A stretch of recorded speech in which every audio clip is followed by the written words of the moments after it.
বেনামাজির সাথে কুরবানি দিলে কুরবানি কবুল হবে কিনা, সুদখোর ঘুষখোরের সাথে কুরবানি দিলে কুরবানি কবুল হবে কিনা, মানুষের হক নষ্ট করেছে, মানুষের সম্পদ নষ্ট করেছে, এমন ব্যক্তির সাথে কুরবানি দিলে কুরবানি কবুল হবে কিনা।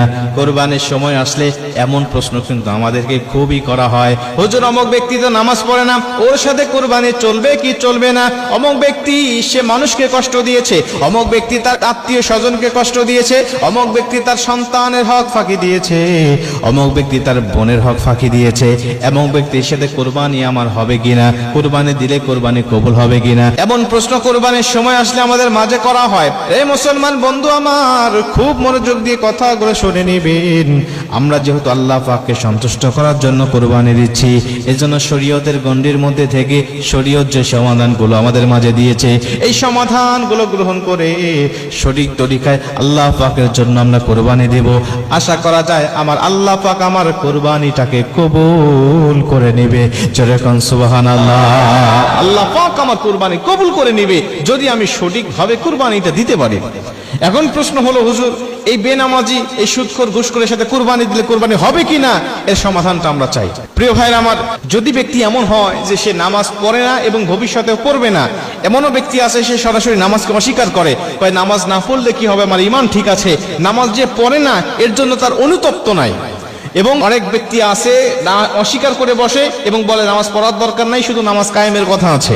এমন ব্যক্তি যদি হয় তাহলে স্পষ্ট তার সাথে কুরবানি দিবেন না, কুরবানি হবে না। কারণ সে স্পষ্ট শরীয়ত অস্বীকার করেছে, স্পষ্ট ফরজ বিধানগুলোকে সে লঙ্ঘন করেছে। অনেক মুফাসসিরদের মত অনুযায়ী সে আর মুসলমান নাই, সে কুফরি করেছে, সে কাফের হয়ে গেছে। এমন ওনার সাথে কুরবানি আপনার হবে না। কিন্তু যদি এমন হয় যে সে ব্যক্তি মাঝে মাঝে নামাজ পড়ে, মাঝে মাঝে পড়ে না, কিন্তু সে পড়ে না বলে তার মধ্যে অনুতপ্ততা আছে, তার মধ্যে ভয় আছে যে আরে আমি গুনাহগার হচ্ছি, আমি নামাজ পড়তেছি না, এমন ব্যক্তির সাথেও আপনি কুরবানি প্রথমে দিবেন না।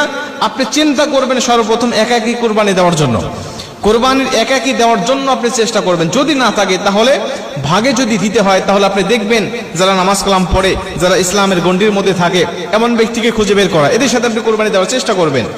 এদেরকেও যদি আপনি না পান তাহলে ওই সমস্ত ব্যক্তিদেরকে আপনি ইসলামের দাওয়াত দিয়ে তারপরে আপনি তার সাথে কুরবানি দিতে পারেন। আপনি তাকে বলতে পারেন, ভাই দেখো আল্লাহ তো কুরবানি আমাদের উপরে ওয়াজিব করেছেন, নামাজও আমাদের জন্য ফরজ করেছেন, তুমি নামাজ পড়ো না কিন্তু কুরবানি দিচ্ছ, হয়তোবা তুমি আল্লাহ পাককে সন্তুষ্ট করার জন্য যদি কুরবানি দিতে তাহলে অবশ্যই আল্লাহকে সন্তুষ্ট করার জন্য তুমি নামাজও পড়তে। কারণ আমাদের সমাজে এমনও ব্যক্তি আছে কুরবানির ঈদের দিন সকালবেলা ফজরের নামাজ পড়ে না। তাহলে তার মধ্যে যদি আল্লাহর ভয় থাকতো তাহলে অবশ্যই সে ফজরের নামাজটা পড়ে আল্লাহকে সন্তুষ্ট করতো। কারণ সে কোরবানি দিচ্ছে আল্লাহকে সন্তুষ্ট করার জন্য, কোরবানি দিয়েও আল্লাহকে সন্তুষ্ট করা যায়, নামাজ পড়েও আল্লাহকে সন্তুষ্ট করা যায়। সে যেহেতু নামাজ কাজা করছে, কোরবানি দিচ্ছে, তার মানে এই কোরবানির মধ্যে তার গোশত খাওয়ার নেশা আছে, ধান্দা আছে। এই জন্য আপনি তাকে বোঝাবেন, দেখো আল্লাহকে সন্তুষ্ট করার জন্য অবশ্যই নামাজ আমাদের জন্য ফরজ, নামাজটা পালন করতে হবে। অথবা তোমার মধ্যে যে বদ অভ্যাসগুলো আছে, তুমি সুদ খাও, ঘুষ খাও, এটা আল্লাহ পাক হারাম করেছেন এবং আল্লাহ বলেছেন যারা সুদ খায়, ঘুষ খায়, এরা স্পষ্ট আমার সাথে আর নবীর সাথে যুদ্ধের ঘোষণা দেয়। এখন তুমি আল্লাহর সাথে যুদ্ধের ঘোষণা দিয়ে আল্লাহর জন্য তুমি কুরবানি দিচ্ছ, তোমার কুরবানি কিন্তু কবুল হবে না। অতএব তোমাকে আমি দাওয়াত দিচ্ছি, তোমার সাথে আমি কুরবানি দিব, সমস্যা নাই, কিন্তু তুমি তোমার এই গুনাহ থেকে ফিরে আসতে হবে, তোমার অপরাধ থেকে ফিরে আসতে হবে। তুমি এতদিন নামাজ কাজা করেছো, এখন তোমার নামাজ কাজা করা চলবে না। এতদিন তুমি সুদ খেয়েছো, এখন তোমাকে বাদ দিতে হবে। তুমি তোমার সম্পদ ফাঁকি দিয়েছো, তোমার শরীক ফাঁকি দিয়েছো, বোনের হক মেরে দিয়েছো, তোমার হকটা তুমি ফেরত দিবে। তাহলে আমাদের সমাজ জামাত তোমাকে আমরা নিয়ে নেব, তোমার সাথে কুরবানি দেবো, কোনো সমস্যা নাই।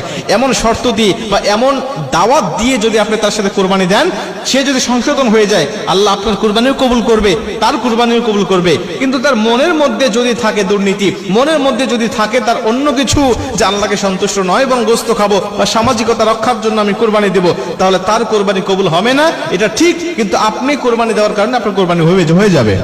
কেন হয়ে যাবে? আল্লাহ পাক পবিত্র কোরআনের মধ্যে বলেন, আমি কারো বোঝা কারোর উপরে কিয়ামতের মাঠে চাপিয়ে দেব না। এই একটা মাত্র আয়াতের দলিল হিসাবে অনেক মুহাদ্দিস বলেছে, হ্যাঁ যদি এমন শর্ত দিয়ে কেউ কোরবানি ভাগে দেয় তাহলে আল্লাহ পাক তার কোরবানিটা কবুল করে নেবে। কিন্তু যে ব্যক্তি গোশত খাওয়ার জন্য কোরবানি দিয়েছে, আল্লাহ তার কোরবানি কবুল করবেন না।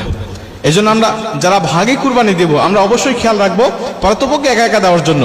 যদি একটা ছাগলও হয় একা একা দেওয়ার চেষ্টা করবেন, এটা উত্তম, অতি উত্তম, এতে কোনো সন্দেহ নাই, কোনো মুফাসসির এর পক্ষে দ্বিমত নাই যে এটা উত্তম নয়, সবাই বলেছে হ্যাঁ এটা উত্তম। কিন্তু যদি আপনি হতে পারে যে ফ্যামিলির সদস্য বেশি, বা আমার কোরবানির পশুর মাঝে অনেকের হক রয়েছে, অনেক গরিব দুঃখীরা আছে যারা আমার দিকে তাকিয়ে আছে, ছাগল দিলে হবে না, আমাকে একটা গরু দিতে হবে বা গরুর ভাগ নিতে হবে, তাহলে আপনি গরুর ভাগ নেন, সমস্যা নেই। কিন্তু আপনি চেষ্টা করবেন ভালো ভালো ব্যক্তির সাথে দেওয়ার জন্য।